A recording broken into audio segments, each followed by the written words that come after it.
৭০তম জন্মদিনে পৃথিবীতে ফিরলেন নাসার প্রবীণতম মহাকাশচারী ডন পেটিট। সাধারণত মানুষ কেক কেটে জন্মদিন পালন করলেও নাসার প্রবীণতম এই মহাকাশচারী জন্মদিনে মহাকাশ থেকেই ফিরলেন পৃথিবীতে, যেন ৭০ বছর বয়সে আবারও নতুন করে জন্ম নিলেন। ২২০ দিনের এক দুর্ধর্ষ মহাকাশ অভিযান শেষে যেখানে তারা প্রদক্ষিণ করেছেন পৃথিবীকে ১০০০ বারেরও বেশি, সেই মানুষটি ঘরে ফিরলেন নিজের জীবনের সবচেয়ে ব্যতিক্রমী জন্মদিনে।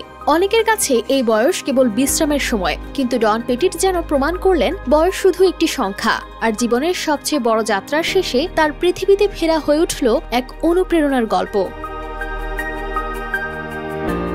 অসাধারণ এই যাত্রায় ডন পেটিটের সঙ্গে ছিলেন রাশিয়ার ২ মহাকাশচারী আলেক্সেই ওভচিনিন ও ইভান বাগনার।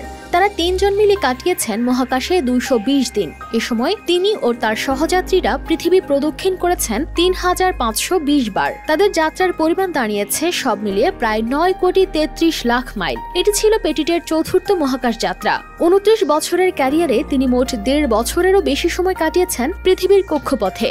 অবশেষে কাজাখস্তানের ঝলমলে তৃণভূমিতে প্যারাসুটের সাহায্যে নিরাপদে অবতরণ করে তাদের ক্যাপসুল। তিনি জানান, পৃথিবীর মাটি, পরিচিত বাতাস আর আকাশের সেই নীলছে ঢেউ জন্মদিনে তার কাছে সবচেয়ে বড় উপহার।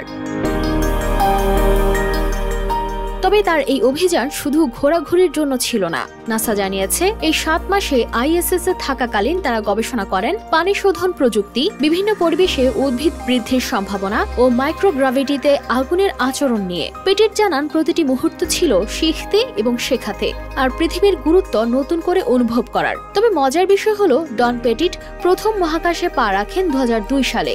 এরপর বহুবার গিয়েছেন, প্রত্যেকবারই নিজের সীমা ছাড়িয়ে নতুন কিছু করে দেখানোর চেষ্টা করেছেন। আর এইবারের যাত্রা যেন সেই শেষ পর্যন্ত হাল না ছাড়ার প্রতীক হয়ে রইল।